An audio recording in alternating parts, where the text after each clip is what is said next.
Shalom semuanya.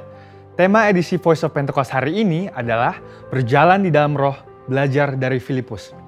Kita akan melihat contoh dan ciri-ciri orang yang hidup di dalam roh dari kehidupan Filipus yang mengalami pertumbuhan rohani oleh karena ketaatan dan kesetiaannya dalam mengikuti firman serta tuntunan Roh Kudus. Ciri pertama orang yang hidup di dalam roh adalah mereka penuh dengan hikmat. Filipus adalah salah seorang diaken yang diangkat untuk pelayanan meja. Salah satu syarat yang dibutuhkan untuk posisi tersebut adalah kepenuhan Roh Kudus, yang artinya Filipus hidup dalam kepenuhan roh pada saat itu. Hal ini penting bagi orang percaya karena orang yang dipenuhi Roh Kudus akan menjadi orang yang efektif dalam pelayanan sesuai dengan kebutuhan yang ada. Ketika hikmat diperlukan, maka Roh Kudus akan mengaruniakan. Ketika keberanian diperlukan, hal itu pun akan disediakan. Ketika kuasa kesembuhan atau mengusir roh jahat diperlukan, maka kuasa itu juga akan dinyatakan.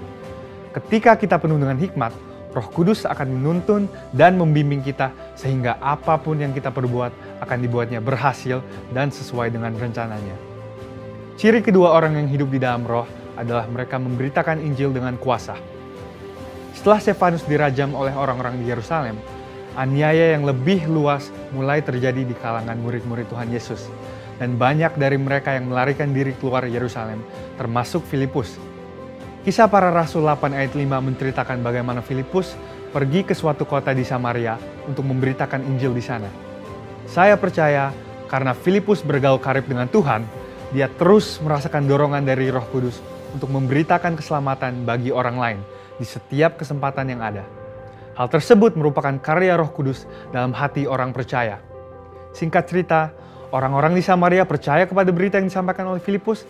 Mereka membuka hati dan Roh Kudus pun bekerja dan menjamah setiap orang yang mendengar hingga hati mereka berbalik kepada Tuhan.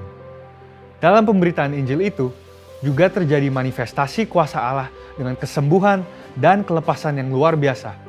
Banyak orang dilepaskan dari roh-roh jahat dan disembuhkan, termasuk yang lumpuh dan timpang. Kuasa Roh Kudus dinyatakan secara luar biasa. Hal ini menggenapi apa yang Tuhan Yesus katakan bahwa tanda-tanda heran dan mujizat akan terjadi di dalam pelayanan murid-murid Tuhan Yesus. Melalui kejadian ini, kita bisa melihat bahwa Filipus yang bergaul intim dengan Tuhan dipakai menjadi alat Tuhan yang efektif dalam membawa Injil keselamatan. Kuasa Tuhan sungguh dinyatakan bagi orang-orang yang bergaul intim dengan Roh Kudus. Ciri ketiga orang yang hidup di dalam roh adalah mereka mentaati Tuhan dengan segenap hati. Suatu hari ketika Filipus sedang di tengah pelayanan yang terus berkembang di Samaria, Tuhan mengutus satu malaikat untuk membawa pesan untuk dia. Kisah Para Rasul 8 ayat 26 berkata, "Kemudian berkatalah seorang malaikat Tuhan kepada Filipus. Katanya, bangunlah dan berangkatlah ke sebelah selatan, menurut jalan yang turun dari Yerusalem ke Gaza. Jalan itu jalan yang sunyi." Dibutuhkan ketaatan yang besar untuk melakukan perintah Tuhan dengan kondisi seperti Filipus pada waktu itu. Filipus bisa saja berpikir bahwa pelayanannya masih sangat dibutuhkan di Samaria, atau belum ada orang lain yang bisa menggantikannya untuk melayani di sana. Namun, Filipus memilih untuk taat dan pergi ke tempat di mana Tuhan memerintahkan. Tanpa diketahuinya, ternyata saat itu ada seorang bendahara kerajaan dari Ethiopia yang sedang dalam perjalanan pulang ke negaranya.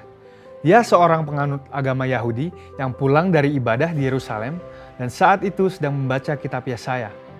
Filipus dituntun oleh Roh Kudus untuk mendekati kereta pembesar itu dan menanyakan apakah dia mengerti arti dari ayat yang dibacanya. Ternyata dia tidak mengerti dan meminta Filipus untuk menerangkannya. Dia menggunakan kesempatan ini untuk memberitakan Injil dan bendahara tersebut pun akhirnya percaya dan dibaptis.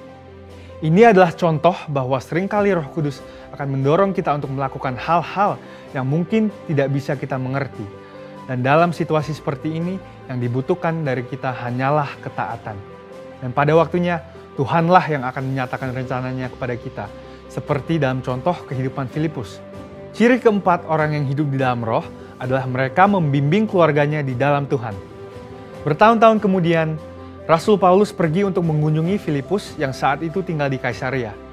Kisah Para Rasul 21 ayat 8-9 menyebutkan bahwa dia mempunyai 4 anak yang mempunyai karunia untuk bernubuat. Mungkinkah kehidupan rohani dari anak-anak Filipus yang demikian timbul dari hubungan yang jauh dari Roh Kudus? Hal itu tidak mungkin. Anak-anak Filipus hidup intim dengan Tuhan dan mereka bertumbuh dalam kerohanian yang luar biasa. Mereka bertumbuh dalam aspek-aspek kerohanian yang lain seperti mengasihi Tuhan, hidup dalam kekudusan, dan pelayanan bagi gereja Tuhan dari bimbingan ayahnya yang hidup bergaul dengan Tuhan. Kesimpulannya adalah bahwa iman kita tidak akan berkembang dengan sehat jika kita tidak mengandalkan firman Tuhan dan Roh Kudus. Sebab kehidupan yang intim dengan Tuhan harus dibangun secara intensional dan harus disertai dengan disiplin rohani dan hati yang lembut sehingga orang lain pun bisa merasakan dampak dari kuasa Roh Kudus melalui kehidupan kita. Saudara, untuk penjelasan lebih lengkapnya dari tim teologi kami, jangan lupa buka link yang ada di atas atau scan QR Code yang tersedia. Tuhan Yesus memberkati.